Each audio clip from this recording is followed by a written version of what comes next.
भीमा कोरेगांव मामले में एक और पहलू सामने आया है। भीमा कोरेगांव मामले की जांच कर रही Pune police Congress senior leader Digvijaya Singh से पूछताछ कर सकती है।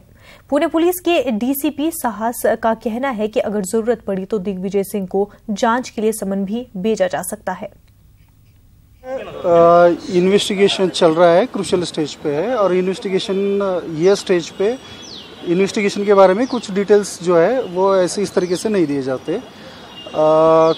खाली आपके लिए इतना ही बोल सकते हैं कि इन्वेस्टिगेशन के दौरान में कुछ लेटर रिकवर हुए थे जो अभी हमने चार्जशीट किया है, उसका भी पार्ट है और उसमें से उस लेटर में काफ़ी सारे मोबाइल नंबर्स और कुछ रेफरेंसेस है जो मिले हैं, जिसके बारे में मतलब हमारे इन्वेस्टिगेशन का वो भी एक दायरा है जिसकी जांच चल रही है। और जांच में से जो नंबर्स के बारे में आगे चल के कुछ लिंक्स और या फिर इन्वॉल्वमेंट अगर मिलता है तो इन्वेस्टिगेशन के हिसाब से जो ज़रूरी कदम है वो आगे उठाए जाएंगे।